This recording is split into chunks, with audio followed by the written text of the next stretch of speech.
Okay, good morning, everybody. Welcome to the VisComm workshop. Woohoo! Woo, yay! All right. Good morning. My name is John Schwabish. I'm one of the co-organizers of VisComm with Elvita Otley and Alice Fang and Barbara Millay, who are both online. We'll be managing our online presentations today. So we have a really exciting set of papers and a panel for you today. So we have a number of papers we're going to start with, and then we have some what we're calling late-breaking works that came in towards the end that are at the very beginnings of the process, and then we'll have our break, get another round of coffee, and then when we come back at 10:45 a.m. local time, we're going to have our panel discussion, which, if you haven't seen, consists of Mike Bostock, Sheila Carpendale, Jessica Holman, and Duncan Gear. So we're very excited about that panel. And we'll have plenty of time for questions for the panelists. So prepare yourselves accordingly.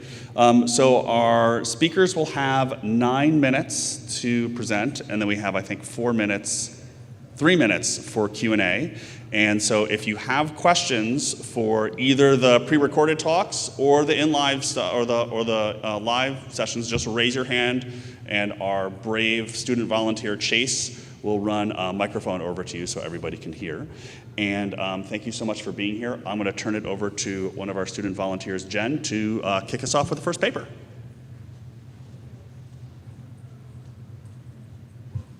So our first paper will be How Do Captions Affect Visualization Reading by Hanju Hazel Zhu. Hello everyone, I'm Shirley. Please look at how we will share the project we've been working on this week for our variables today. Visualization plays central roles in positive online for people to understand and communicate data. Sometimes the information can be difficult to understand. For example, the chart here represents a coronavirus. In this scenario, captions are critical to help readers better understand visualizations. However, should the caption be statistical and focus on specific value, or perceptual and focus on general content? There's a choice depends on the features that the designer wants to emphasize. To answer these questions, all work based on keywords and key model. After conducting a case study on single line charts, they found that when the caption mentioned a salient feature, readers typically more consistently mention that feature. We also used a semantic level model for language description, also at the article. The model divides all semantic content into 4 levels: elemental and encoded, statistical and relational, perceptual and cognitive, and the fourth level, contextual and domain-specific. Our study focused on level 2, statistical, and level 3, perception. We want to tease out the nuances between captions that communicate data in the chart. To the compare work, our study investigates 2 independent variables. The first one is caption feature, and the second one is the semantic level of captions. The dependent variable in our study is the feature mentioned in reader's takeaway after reading the chart caption page. Through investigating the relationship between dependent and independent variables, our study hopes to offer recommendations to practitioners to write more effective captions. Our experiment is divided into 3 steps. Let's first focus on step 1.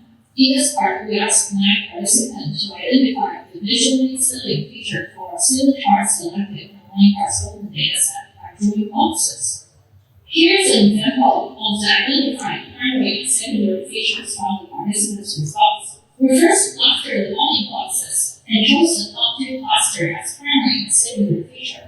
Here, the primary feature, highlighted in orange, describes the rise from minimum in 2009 and the maximum in 2010. The secondary feature, which is highlighted in blue, covers the development of Stapleton after 2011. The other 2 clusters are left unselected. It was important that there was consensus about primary feature, so we decided a chart if its top 2 clusters are ambiguous. By the end of step 1, we narrowed down to the 2 single line chart and 2 multiple line charts clearly identifying primary and secondary feature. These 4 charts are then used in the following 2 steps of our study. In step 2, we generate captions describing the top 2 salient feature in all 4 charts. We'll use the single line chart on number 2 which describes the annual changes of exporting Taiwan to demonstrate how we generate follow captions. We have 5 versions of captions for this chart. 4 of them are generated by describing the primary feature and secondary feature in 2 semantic levels, respectively. And we also have a control loop with no captions. As an example, for the primary feature, the statistical caption, which focuses on extreme and point-wise comparisons, states that at 2009, Taiwan has the lowest change of export, negative 45%. At 2010, it has an exchange of export of 75%. While the conceptual caption, which focuses on trade and patent, states, after a dramatic drop in export in 2009, the percentage of export rebounded significantly and reached the peak of 75% in 2010. Similarly, we also constructed a statistical and conceptual caption for the secondary feature. We repeated this process to generate captions for all 4 charts. The step 3 of our experiment is to collect takeaways from chart caption pairs. We recruited participants from 3 main channels: the university campus, ambulatory interns, and visualization-related online communities. The experiment contains a screening task to be sure the participants have the basic understanding of their visualizations. Only the participants who passed the test were allowed to continue with the study. Then we show a chart caption pair at a time, and participants can spend as much time as they want to digest information. On the next screen, the chart caption pair is removed, and participants have to enter their takeaway based on memory. Now, Lisa will take over to talk about takeaway labeling and results. In total, we counted 404 takeaways from 101 qualified participants, with each participant reading 4 chart caption pairs. After we have collected takeaways, the guest authors on this paper each coded participants' takeaways independently and discussed confusing cases together. For example, this is a takeaway that we have collected from one of our participants. As you can see, the orange part in the takeaway corresponds to the primary feature, and the blue part corresponds to the secondary feature. Since this takeaway didn't mention any feature other than the primary or secondary, the other feature was labeled 0. After we coded the takeaways, we analyzed the results to see the impact of caption feature and semantic level on the feature mentioned in takeaways. In order to do that, we performed the non-parametric analysis, which refers to 3 sources of variation: the caption feature, the semantic level, and the interaction between them. The first column represents the template variable, which is the feature mentioned in takeaways. The last column indicates that the specific source of variation has a significant influence on feature mentioned in takeaways. The asterisk indicates statistical significance. We conducted a normal test for the primary and secondary feature mentioned in takeaways for single entrants, as well as those for multi-entrants. Our result shows that there is no statistical significant interaction between the 2 independent variables that affects the feature mentioned in takeaways. We will now focus on the results for caption feature. The result shows that all caption feature affects the primary and secondary features in both single and multi-line charts I mentioned. Specifically, we got some more likely to mention the caption feature in their takeaways. For the effects of caption semantic level, the analysis test shows that semantic level has an impact on the primary feature in single line charts, and both primary and secondary features in multi-line charts. Specifically, the primary feature of single line charts can be more memorable and described in statistical language, while both features in multi-line charts are more memorable and described in conceptual language. This result can be corroborated by this chart, where we partition data into 4 groups based on caption feature and caption semantic level. For this chart, the y-axis represents the percentage of takeaways mentioned in the primary feature of single line charts. The green bars show results for captions in statistical language, while the yellow bars show results for captions in conceptual language. The left 2 bars show results for captions of primary feature, and the right 2 bars show results for captions of secondary feature. In the same way, this chart shows the percentage of takeaways mentioned in the secondary feature of single line charts. On the second row, we also present results for multi-line charts. To see the impact of semantic levels, we compare the green bars, which represent the statistical captions, with the yellow bars, which represent the conceptual captions. We can see that for primary feature in single line charts, the green bars are higher than the corresponding yellow bars, while for features in multi-line charts, the the yellow bars are higher. To summarize, we find that an author can further emphasize the high salience features, such as the primary feature of simple lectures, by focusing the caption on the statistical properties of the feature. Meanwhile, salience of a single feature decreases as traffic on more context. In this case, if the caption wants to focus the reader on medium or low salience features, such as primary or secondary features in most contexts, restriction level captions increase memorability of the described feature. Based on our findings, our study offers insights into effective caption writing. However, it can have a broader implication. For example, recommendations on how to write good captions can help refine standard for machine-generated captions. It can also help risk effective and succinct understanding for the blind and visually impaired community. That's the end of our study. Thank you for your attention.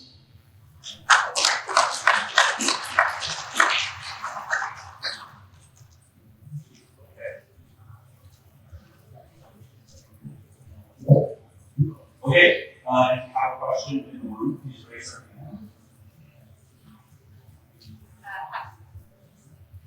Hi, this is Marty Hurst.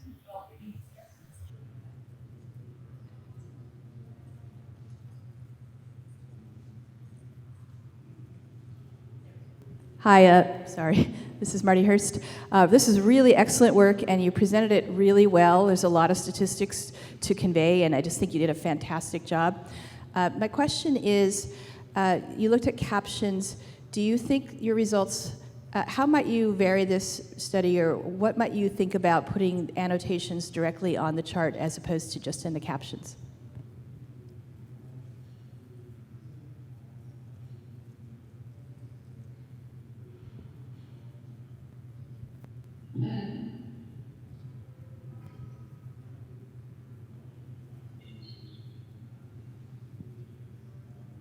Can you hear us? We should speak.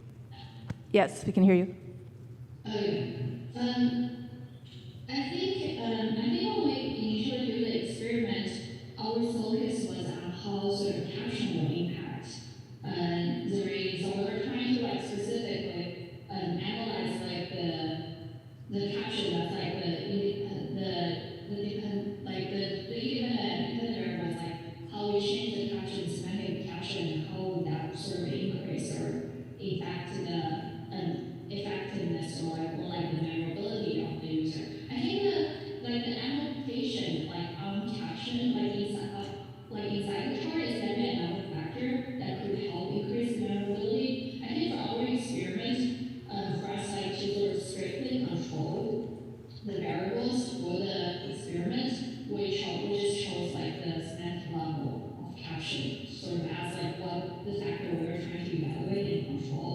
But I definitely think like annotations like on the charts as would be another factors like to if you want to find like the effective ways to further visual communications. That's definitely another aspect to consider, and we could like that could be another potential research topic, sort of to like to control the variables on how we find the most effective ways to analyze, like to annotate the chart to increase like people's memorability or more effective way of conveying information. Thank you. Any other questions in the room? One question on Slido, which I'll read aloud, from user anonymous. Did the y-axis represent change in export or rate of export? The line chart representing change seems a little unusual to me. I think for the Taiwan, the chart specifically, I think the y-axis is any change of export in Taiwan, but it's represented in percentage. So it's not about the value. And the chart specifically were from the MIT Open Dataset, which is a prior research paper we sort of built upon our experiment on. Terrific. Last chance for questions. All right, let's thank our authors for the first paper.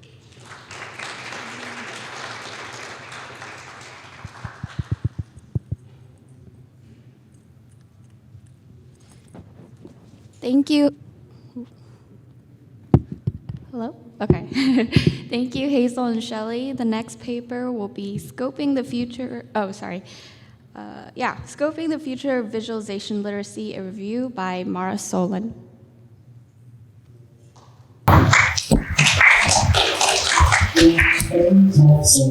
I'm a PhD student at the University of British Columbia with Dr. Jamal Moser as a supervisor.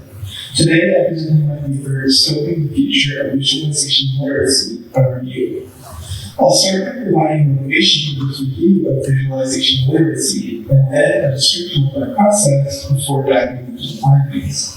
The first finding I'll discuss is the three themes I found in the literature: interrogation, construction, and readability, followed by my proposed definition of visualization literacy that encompasses these themes.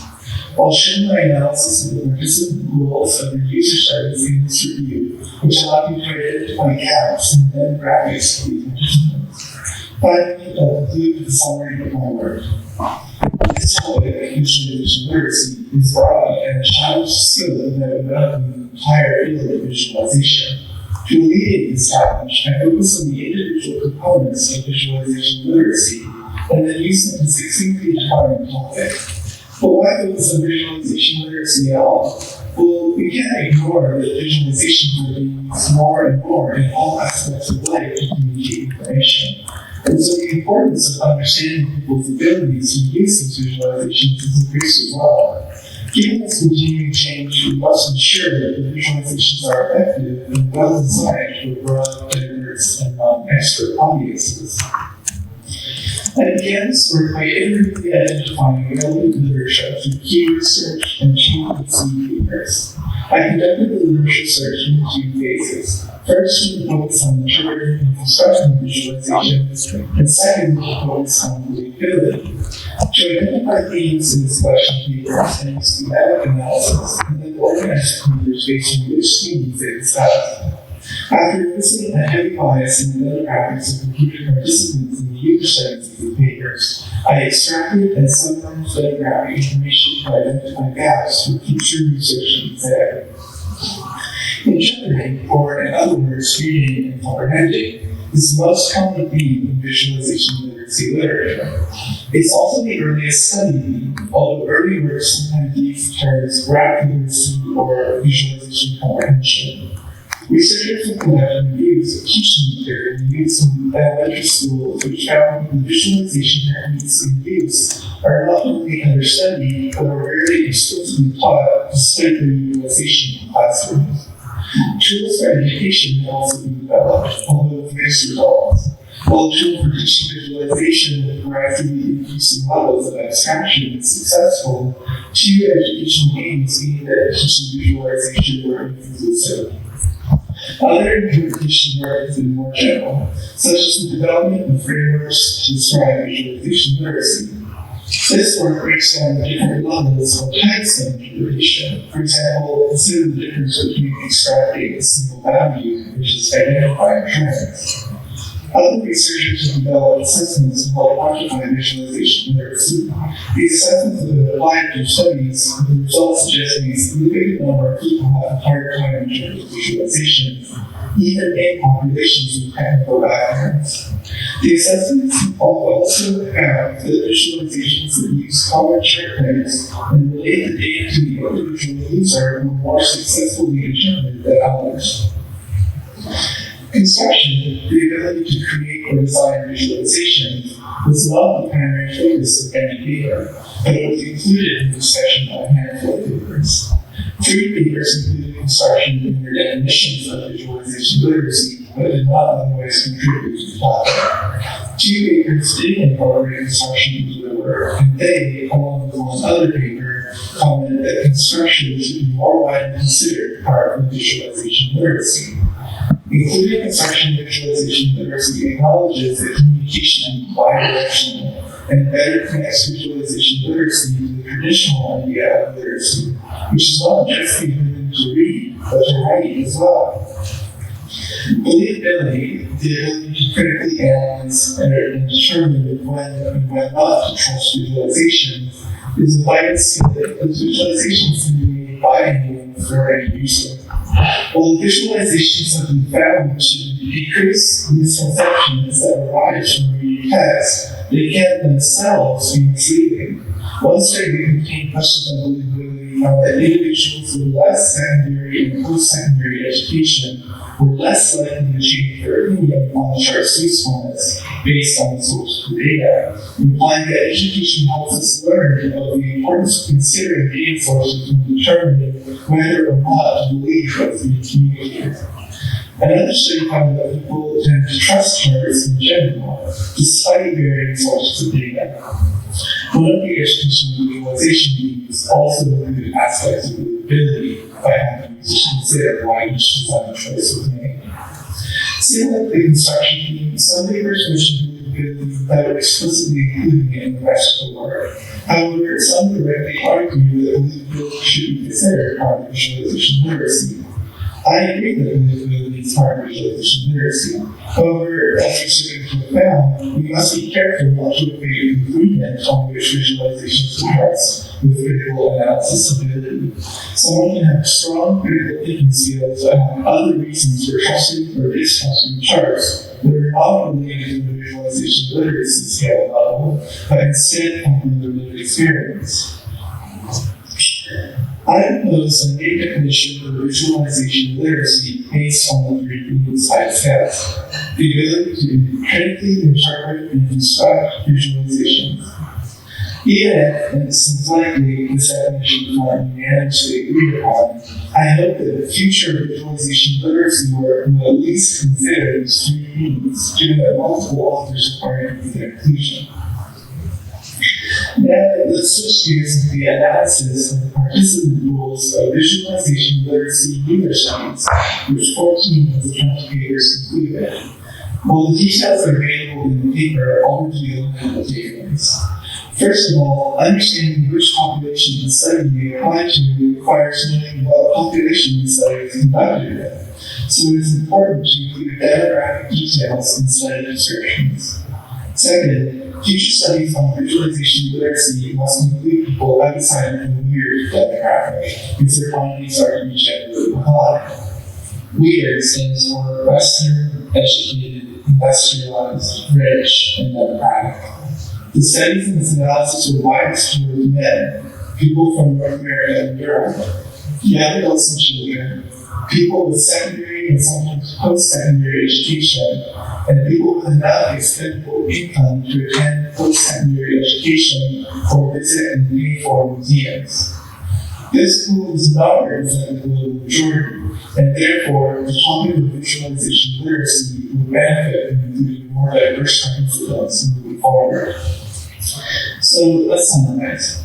I identified three themes in the existing visualization literacy literature: interpretation, construction, and believability. These themes inform my new definition for visualization literacy, which is the ability to critically interpret and construct visualizations. Future work can tackle any one of these themes or a combination. For example, investigating whether themes are naturally learned about in tandem or if they must each be taught independently. I also analyzed the distinct rules of the user study from papers in this review and identified gaps which are primarily outside of the weird population and should be considered in future work. If you're interested in learning more about the details of this work, please refer to the paper. Thank you.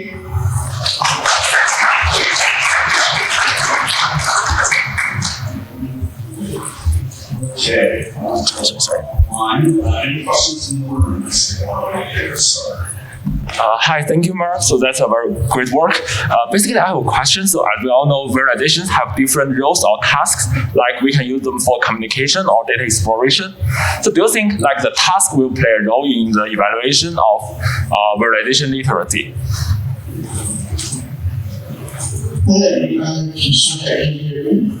Sorry?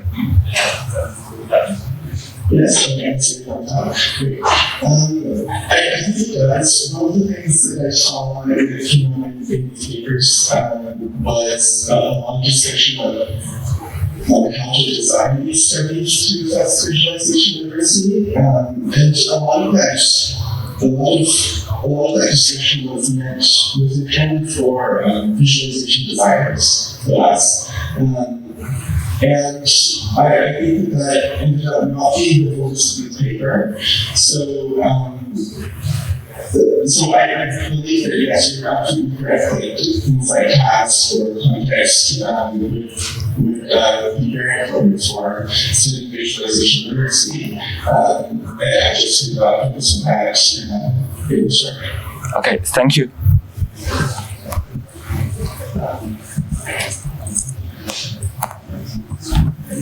Hi, Ali Sarpat from UMass Amherst. I have a question, more curiosity. How much does interpretation and construction are intertwined, meaning that if somebody can understand the visualization, but does not necessarily have the skills to make them, so you would consider them as not like less literate in relation to visualizations?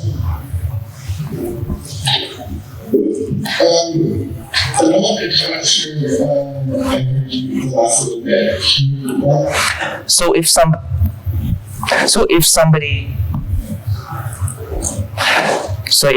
can understand and interpret visualizations, but does not necessarily have the technical skills to build them, would you consider them like less literate? I see. In this one, I really focused on construction as separate from technical ability. So construction that they're able to design but not require technical skills. So I think most people would have the ability, for example, to draw a picture of themselves on paper, which doesn't require the technical skills of programming or using a tool like a Tableau or something. So yes, I think that is an important aspect of it and definitely affects how well we can construct visualization, especially for complex ones. But I think it's important to consider visualization literacy without separately from the technical skill aspect. Thank you. Any last questions in the room? Hey, Ali from Harvard. So, Mara, thank you very much for your wonderful presentation. And so I just feel like our education on data visualization focus on those cognitive skill, like emphasize on the ranking effectiveness of data visualization encoding. But at the same time, we are wondering in real life example, we often do not just follow those visualization guidelines. We criticize visualization, and we often break those rules to embrace what we call visual embellishment. So at Harvard, we were wondering how can we teach students not just follow those rules, but learn to criticize visualization, learn when shall we break those effective rules to create more effective, more effective, and more engaging data visualization. So I was wondering, what's your thoughts on that? Which sectors on the ability? And yes. Well, there are multiple solutions, and they're all listed in the paper, and they sort of cover a variety of topics. Some of them are specifically education.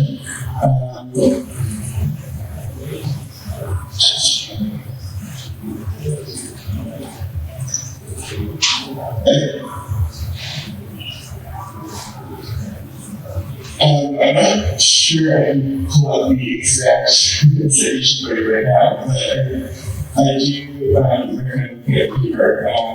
There have been things that work on this specifically in school settings, although it would potentially be slightly different because this is and its most educational aspect of this work is done in mostly elementary schools rather than universities. So that could definitely be a little bit for teaching work if you're able to back in the secondary.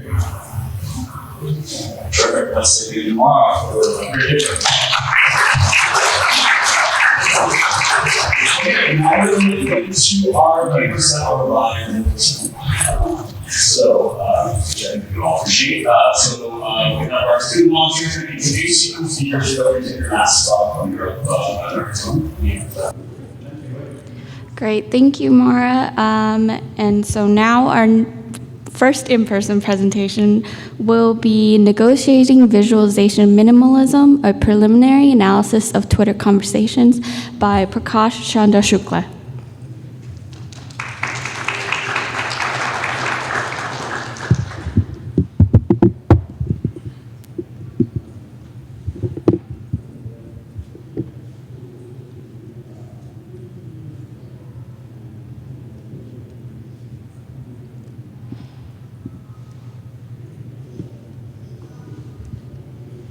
Okay, so hello everyone. I'm Prakash. I'll be presenting our paper on negotiating visualization minimalism, preliminary analysis of Twitter conversation. So before I delve further, let me ask you all a question. Who all here has had debate or disagreement about data visualization design concepts like chart chunk or minimalism or data ink? Oh, wow, a lot of you. So that's what we also observed, and we also found similar thing in the literature. So we know that there are a lot of such various concepts that are contentious, and there is a lot of disagreement. The question, however, is what should we do about it? Some people have argued to just get rid of those terms that are not precisely defined. However, we have a different perspective here. So basically, we are taking the lens of community of practice. This perspective basically comes from social sciences, and community of practice is basically a group of people sharing common concern or interest when they come together, basically to further the domain knowledge. Studies of various kinds of community of practices have shown that disagreement and tension is healthy, and knowledge is dynamically and continuously negotiated. We believe that something similar is also happening in data visualization community, and same kind of negotiation is also happening here. So in this study, we investigated practitioners' conversation about visualization minimalism on Twitter to understand how design knowledge is negotiated within DataViz community of practice. We analyzed Twitter threads discussing visualization minimalism. We use search words like data ink, chart chunk, along with hashtags like visualization, data viz. We also included synonyms and antonyms of minimalism as search word. We then coded each thread in a deductive fashion using our preliminary negotiation typologies, which is agreement, disagreement, or negotiation. In total, we examined 51 threads where 137 people participated. We found several instances of agreement, disagreement, negotiation, as well as inquiry. Here is an example of practitioners negotiating the meaning and value of concept of chart chunk. So P4 here says, in my opinion, what does need to be thrown into oblivion of trash bin is the very term chart chunk. To that, P6 believes that it is okay to use the term for in some situations, and says it is okayish if you are referring to outdated and superfluous elements of chart that complicate reading, not icons and images. P22 then gives another perspective by posing a question and says, if not the word chart junk, what should be the proper or useful term for stylistic element that introduces distortion? Thinking of examples like superfluous 3D perspectives, where relative lengths of chart elements becomes hard to assess. Here is another example where practitioners are negotiating while applying that concept in a particular situation or context.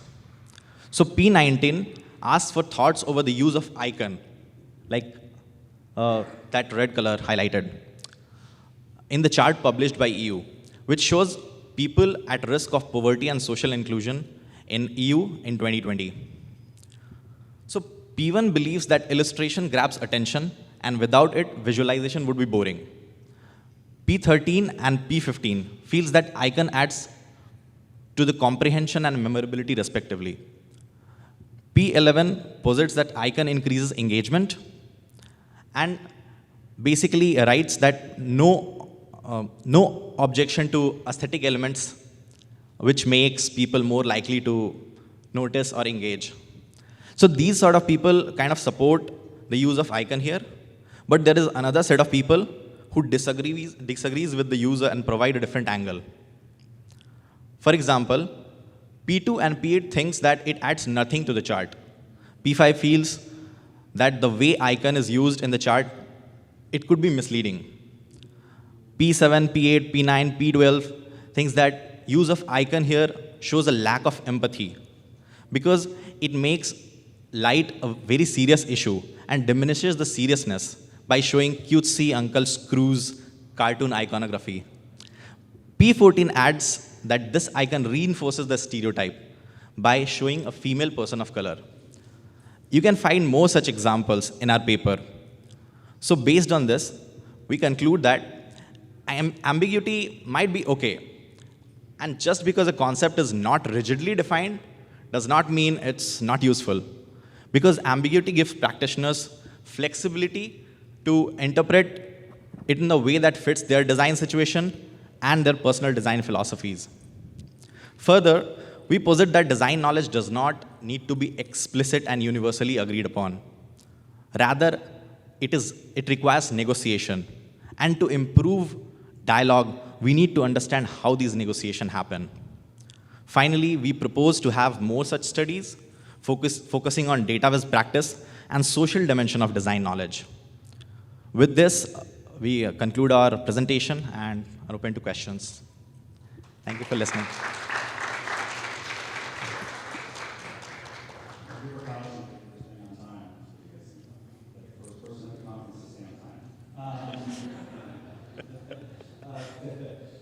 Questions in the room? We don't have any questions on Slido, so you got full time. Not more newspaper, because we'll also use those money. Just saying.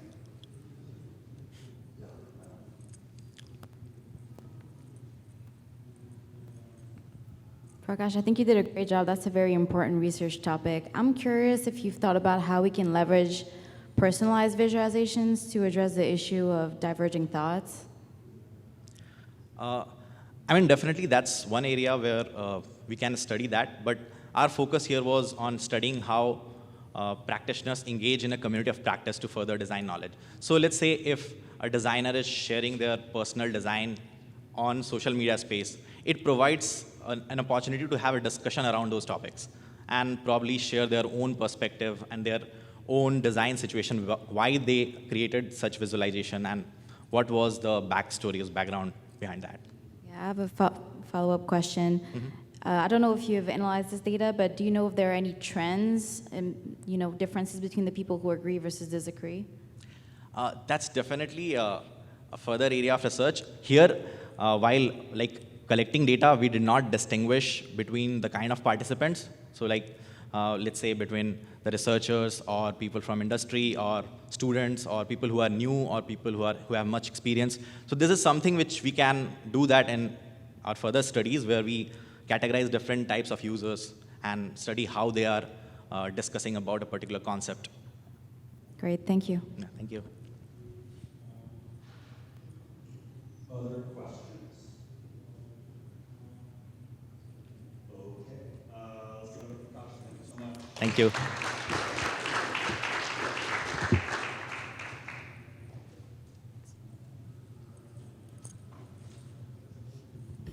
Next up, we have user engagement with COVID-19 visualizations on Twitter, presented by Saget Pandey.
Okay.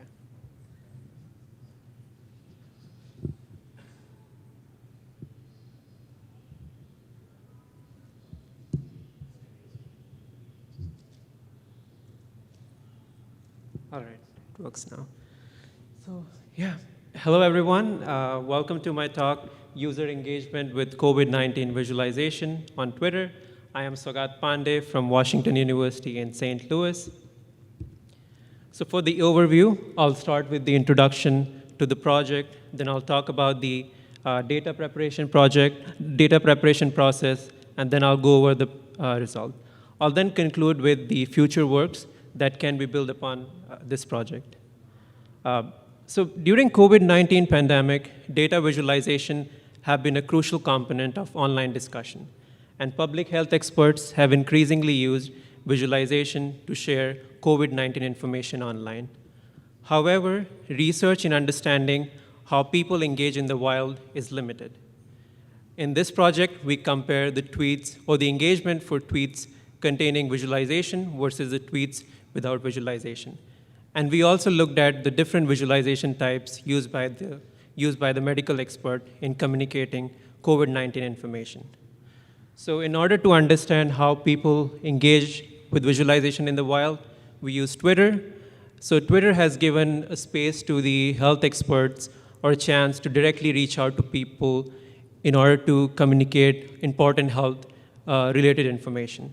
And it's often used by media outlets, health professionals, in fact, doctors, to communicate accurate COVID-19 information, with many of them increasingly using data visualization for communication. So we started by scraping tweets using the Twitter API from the 40 health experts in our sample, with common tweets containing keywords like COVID-19, COVID, pandemic, and corona. We then labeled tweets containing visualization. After the labeling, we measured engagement for every tweet, where the engagement is given by the summation of total likes, total retweets, total replies, and total quotes received by a tweet. So after the labeling process, we studied how engagement differs or changes when comparing the tweets with visualization versus tweets without visualization. And we noticed the comparison to be statistically significant when doing so, where tweets with visualization received a median engagement of 285, with tweets without visualization received a median engagement of 62. So overall, we noticed that tweets with visualization contained or getting more engagement than text-only tweets. So one question that comes into the mind is how visualization affect the individual engagement metrics that we use to calculate the engagement. And we noticed a similar trend when doing so, where tweets with visualization receive more replies, more likes, more quotes, and more retweets overall than text-only tweets. In order to delve further, we looked at how engagement varied per user.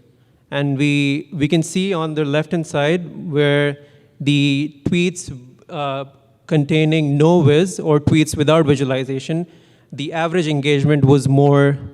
And in fact, there were some accounts that had little to no usage of visualization at all to communicate COVID-19 information. Another question that comes into mind is, how does the number of followers affect the engagement? Because in our sample, there are user accounts that had followers from 2,000 to 12 million. And we, in the scatter plot, we see on the x-axis we have number of followers, y-axis we have the average engagement or the engagement per user, and we see a slight positive correlation between the number of followers and the average engagement with visualization. So while analyzing the tweets containing visualization, we realized that only 4.25% of the total visualization contains some sort of 4.025 of the total tweets contain some sort of visualization. And this low usage of visualization could be attributed to the cost, technology, and time that comes into play when designing them as compared to the text-only tweets. Out of these visualization, we had line chart, the most common one, followed by bar chart, infographic, and then maps. Interestingly, public health experts use different types of visualization to communicate different aspects of COVID-19. For example, line chart for trends, maps for state-to-state comparison, bar chart for vaccination. And the other question we have is, does visualization or does using different types of visualization affect the overall engagement?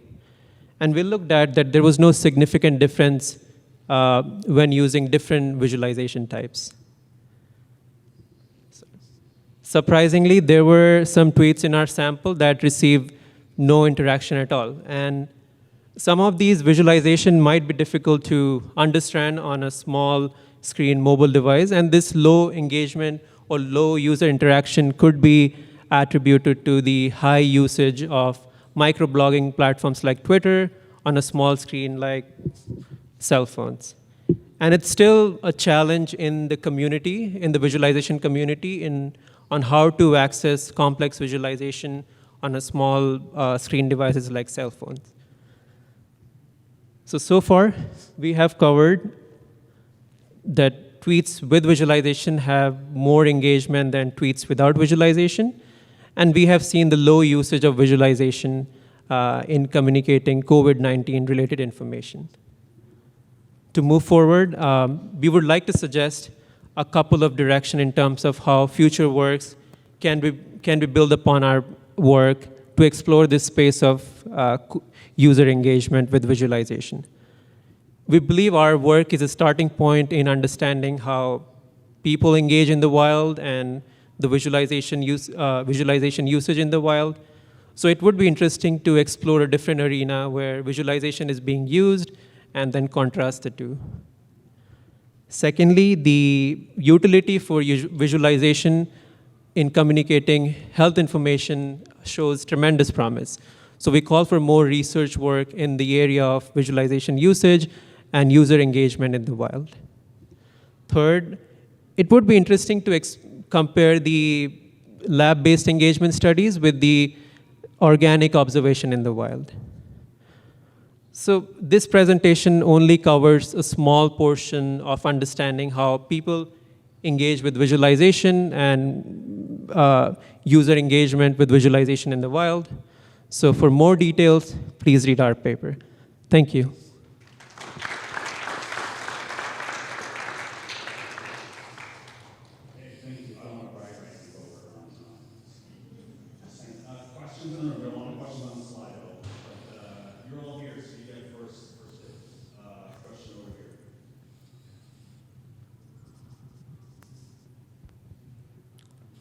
First of all, great presentation.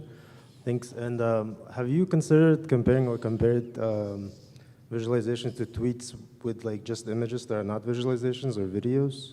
So that's something. So when we were filtering the tweets, we noticed that there were a lot of tweets that had GIF or images that were not visualization. So that wasn't the motive of the project, so we didn't look into it, but it would be an interesting arena to look how like images and attachment affect the overall engagement. Thank you.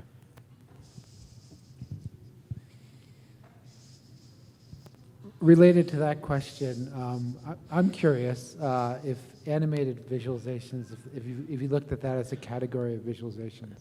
So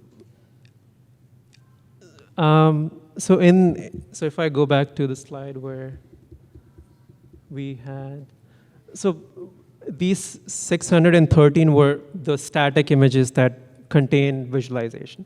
There were obviously the tweets that had like GIF. Like I mentioned before, there was some animation into it, but they didn't really like contain visualization in them. But like I said, it's an interesting arena to look into how like attachments like animated GIF or animated attachment would affect the engagement. Sort of the anecdotal experience is that animated visualizations do get more engagement, so it'd be great to get some data on that.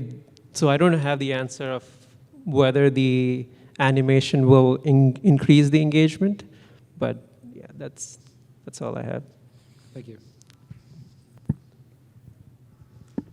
I'm also curious to know if you looked at as single source, like for example CDC, and there was a difference between how people reacted to with and without visualizations too. Yes. Okay. So you see on the, so my right side, so in the CDC, we see the average engagement for visualization was more than the average engagement when not using the visualization.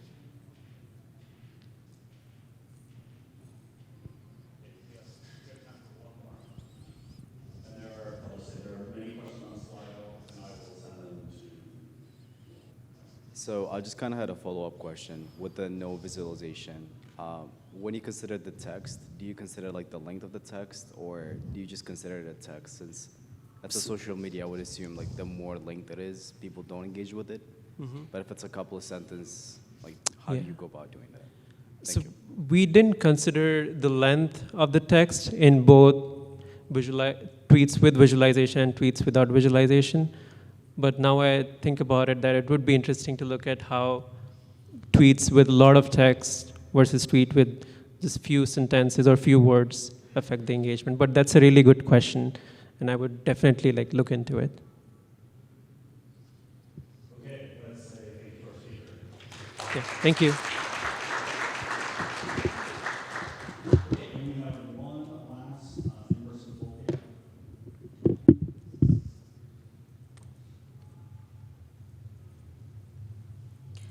Next up is a qualitative evaluation of taxonomy on student annotations on bar charts by Muhammad Dilshadur Rahman.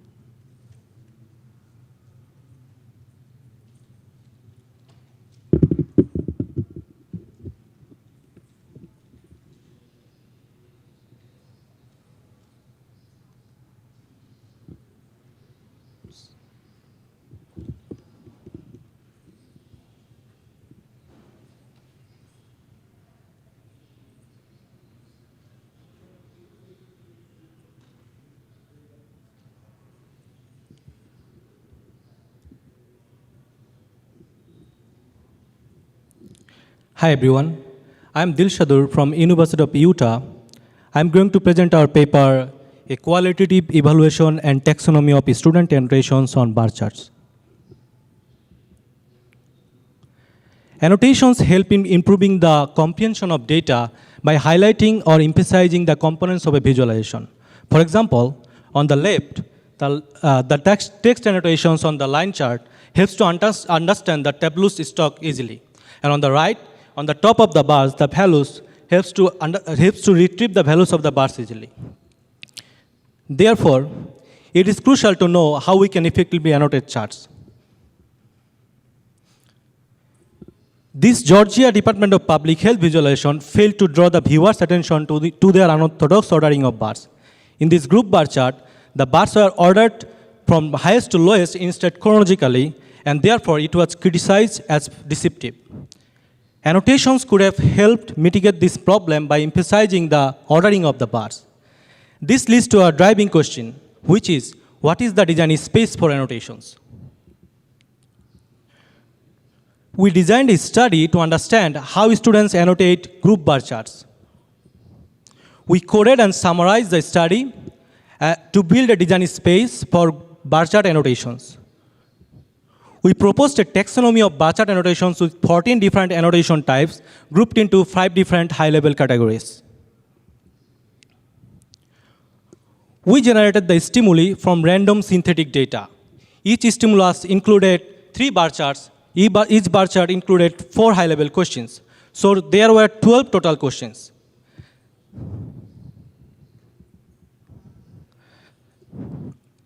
"38 students participated in our study. 21 of them were undergraduate, and 18 of them were graduate students of a cost-listed visualization class. We asked the participants to annotate the charts to find the when they were finding the answers to the questions. We did not require them to write the specific answer to the questions when they are finding the answers. We did require them to write down the low-level analytic tasks they are performing when they are finding the answers to the questions. There were 4 types of questions. 1, finding a specific value. For example, how many COVID cases are there in Hall County on May 5?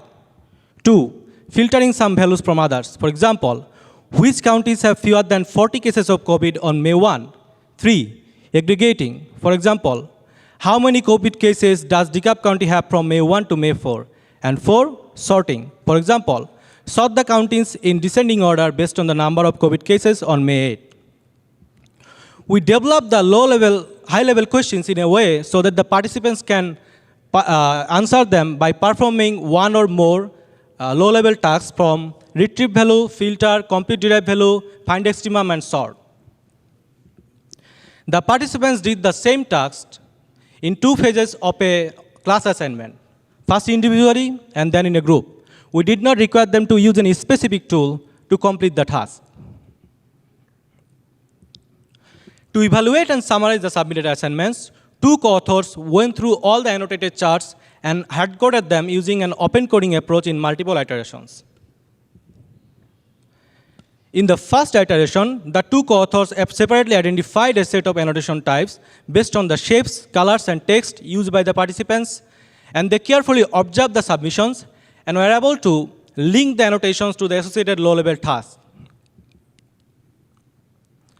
Then all the authors discussed the findings of the first iteration and agreed on the initial taxonomy. In the second and subsequent iterations, the 2 coding co-authors went through all the submissions again, and they categorized the annotations they got in their first iteration, and this whole process continued until a complete consensus was reached on the taxonomy. At the end, we got 14 different annotation types grouped into 5 top high-level annotation categories. Now we'll see some examples of how students annotated the charts to denote different tasks. In this sample annotated chart, we can see that rectangle, text, and color are used together to filter different dates. Then text is used for finding the extreme value on May 5. Then again, text is used to describe the data from April 27 to May 2 for compute derived value and retrieve value tasks. And text on bars is used for retrieving value of different bars on May 1. Here is another example of an annotated chart. Here, a trend line is used with color to find the extreme value for Hall County. And then, rectangle and highlights are used together for filtering and compute derived value for different dates. And text as description with an arrow is used for filtering. And again, a line with color and text is used as a legend for filtering the cases for Hall County. Here we can see the taxonomy for both the individual phase and the group phase. As we have discussed, in the first iteration of coding, the coding co-authors found 14 different annotation types. In the subsequent iterations, we categorize them into 5 top-level annotation categories. And the categories are enclosure, connector, text, mark, and color. We noticed that participants used enclosure and connector extensively for the retrieve value and the filtering tasks, whereas they used text extensively for almost all the tasks. We saw that when the participants could not find any other suitable alternative annotation for a particular low-level task, or when they wanted to provide more information than a single graphical annotation alone, they used text. Color was often used to clarify or separate information in the charts. For example, to highlight a certain area of interest, or to separate the annotations for different dates, or to separate the annotations for different counties.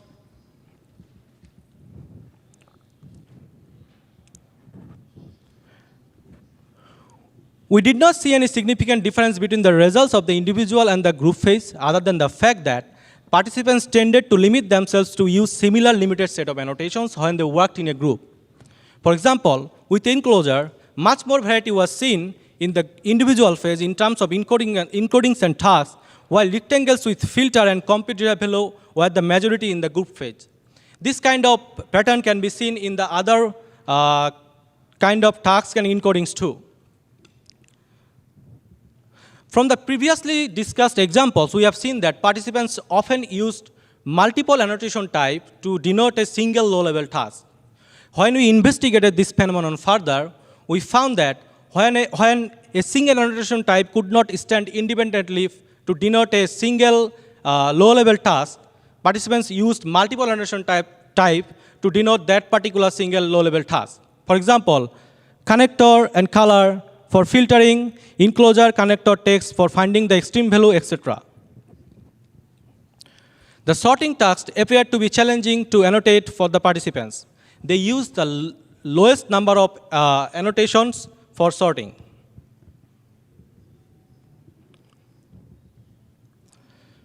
We designed a taxonomy for bar chart annotations. It will be interesting to see how people annotate other chart types. For example, line charts, scatter plots, etc. We want to see both the commonality and the difference between the results for different chart types. It would also be interesting to investigate the effectiveness of different annotation types for denoting different tasks in different contexts. Thank you for listening to my talk. If you have any questions, I would be happy to answer.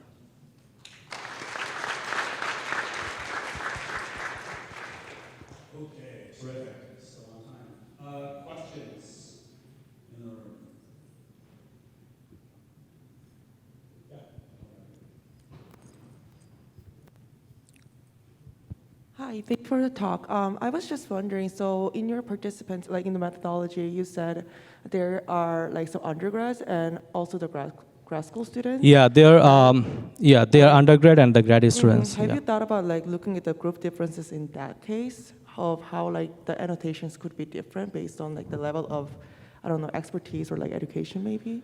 Okay, so it was a cross-listed visualization class. So the undergraduate students were mostly seniors, and the graduate students who took the class were mostly in their first year or in their second year. So they're about the same. So at that point of the class, when we provided the assignments, at that point of the class, same topics were discussed for the undergrad and the graduate students. So we did not think that there will be a lot of difference in terms of expertise or something like that. So, but there might be some differences. We did not see any significant difference. If the population is larger, there might be some differences. We will not be surprised if there are some differences. Thank you.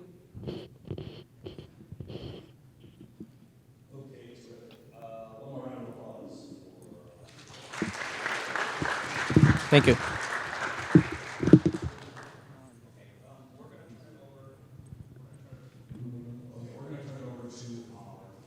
For our really crazy works. One of the things we try to do in this VisComm workshop is to give folks an opportunity to get feedback on the work in progress. One of the main things that we have the conferences for. So our organizer Allison is going to lead this session, and so I'll turn it over to her. Great, Misha. So our first speaker keynote is Persuasive Interactive Data Visualizations, Perspective Matters by VisComm. Lynn?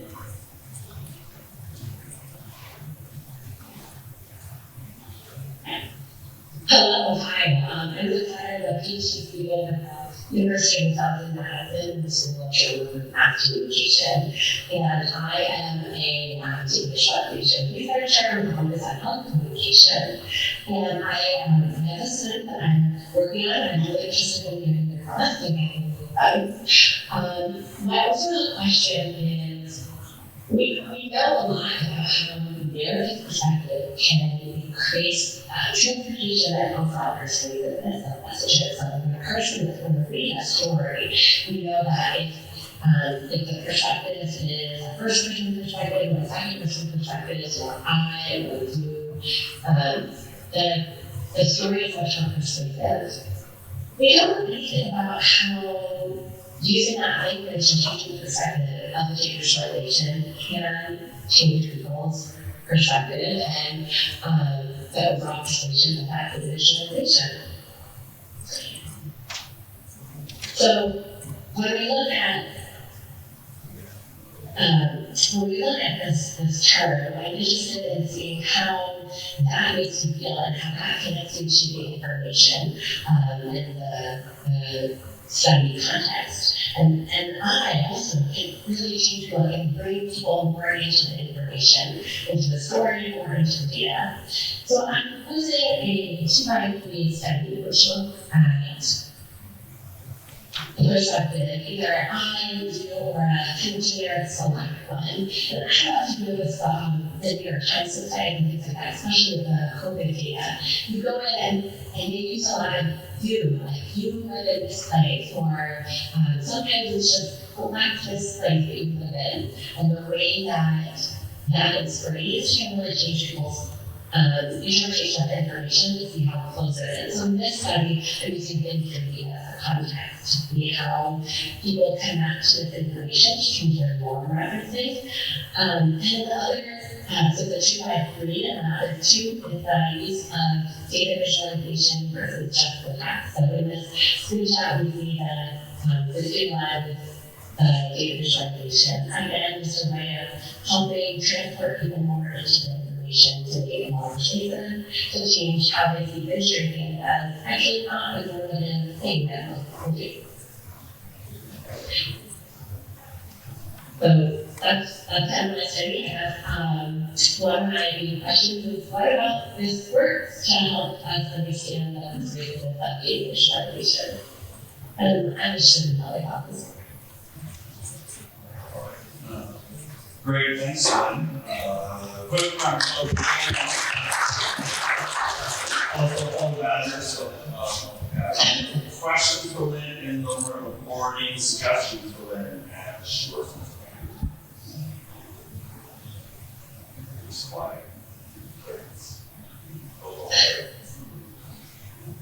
Okay, so we got a second. Oh, we need this question.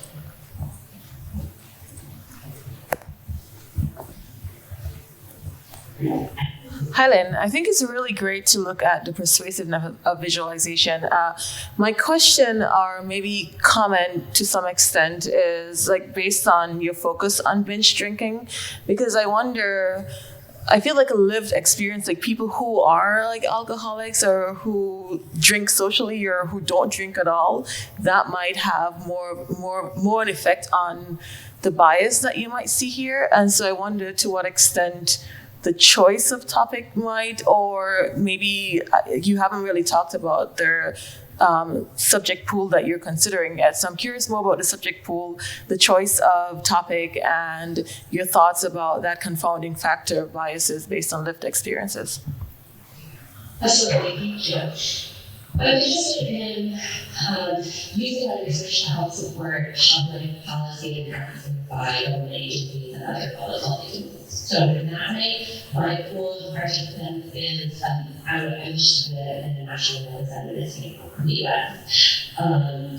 That being said, absolutely ways that people drink will influence how they see this information. And binge drinking is common among younger people, and it's actually, as you can see, so this is right on the data for California, and we have 22% participants. But in looking at a national example, I think it would be somewhere around that, and the majority of the population would. But really, I'll ask questions about their drinking behavior, so that can be used as a criteria. In terms of other studies, like other contexts that listen to, alcohol is a really interesting one because it's so social. But the context that I'm looking into that we're looking at is in vaccine research and understanding how people do vaccinations, which is again another very social context that people really care about people like them too.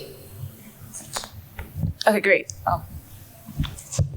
Great, thanks for that. I would also recommend that you join our VisComm Slack channel for continued conversations. I'm really interested to see where this work goes. That sounds great. Thank you so much. All right, one more round of applause for Lynn.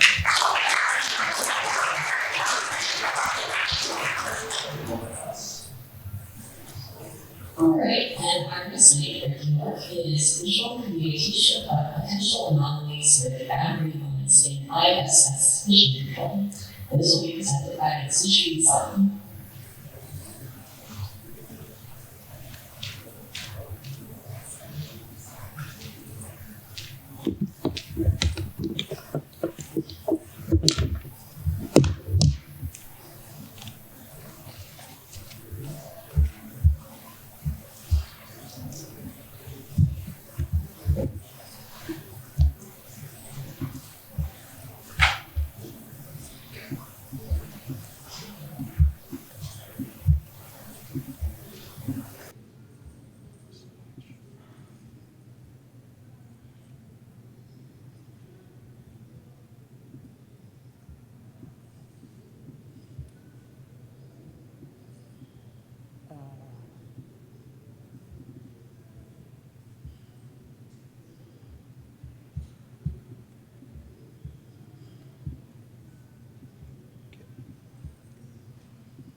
All right, hello everyone. It's my pleasure to present to you our research of visualization, visual communication of potential anomalies with boundary lines in ISS mission control.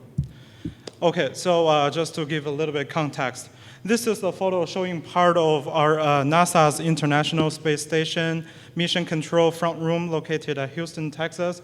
As you guys can see, there are many people working on monitoring different subsystems of the ISS, and this happens 24/7, 365.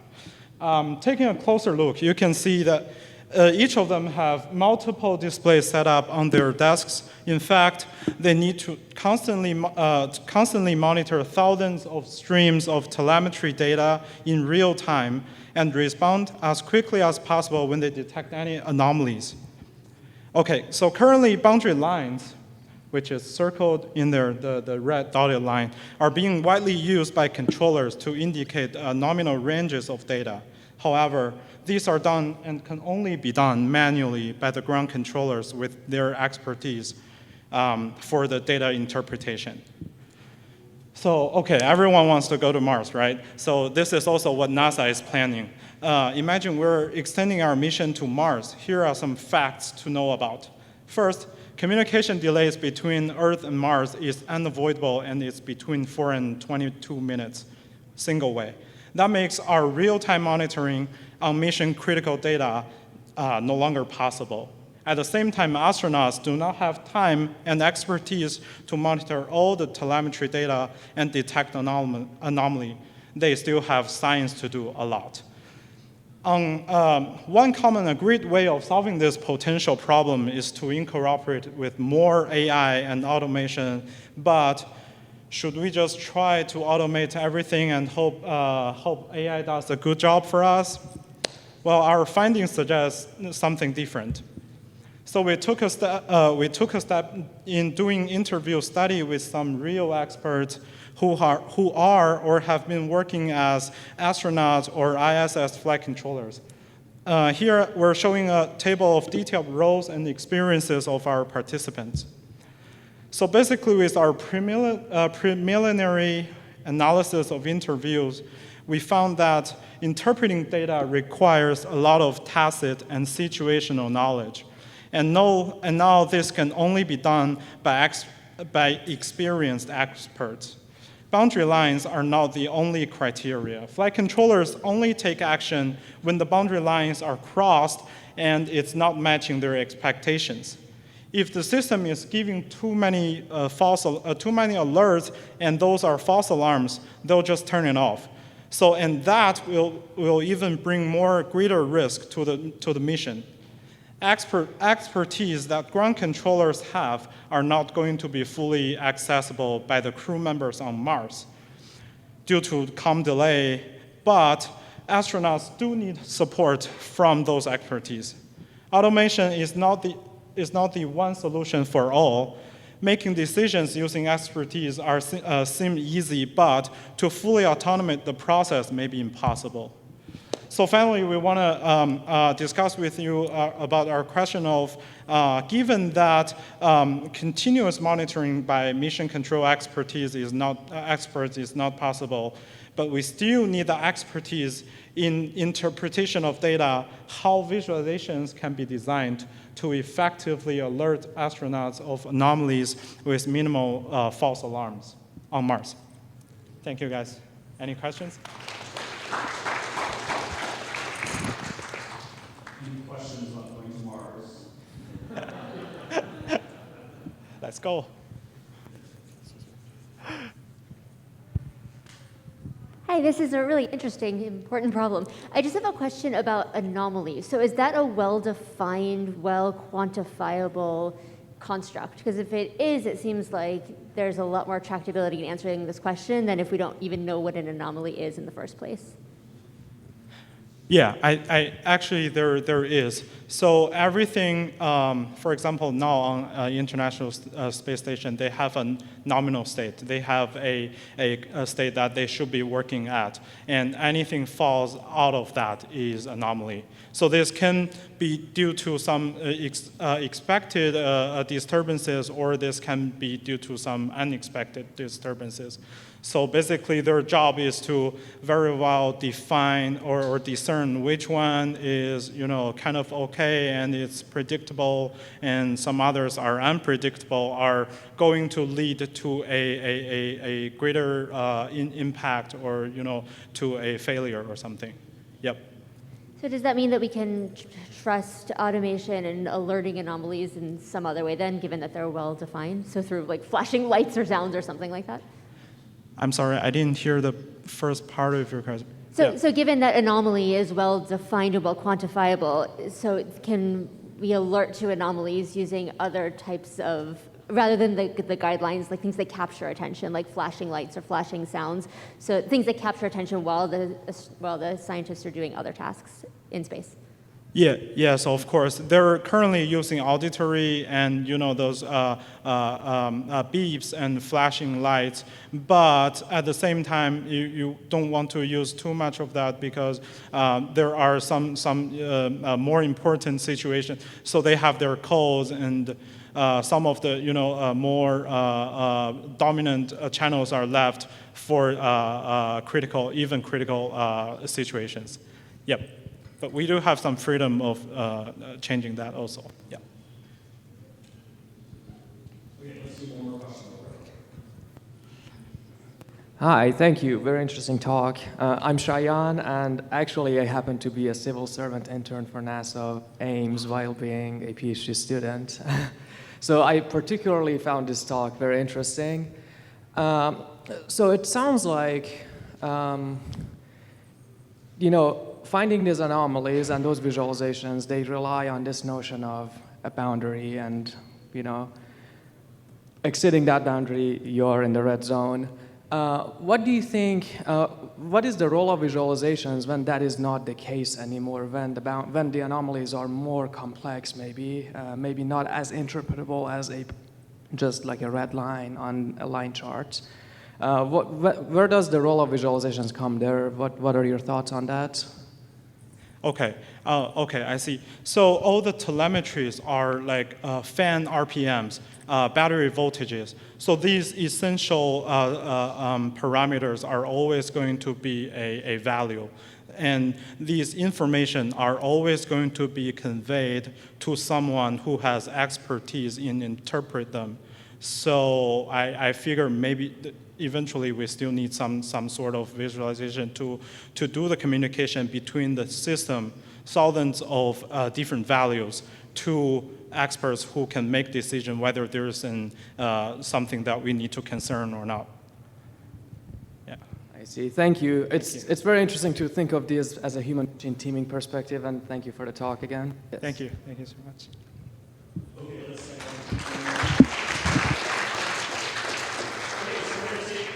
break. If you need supplies,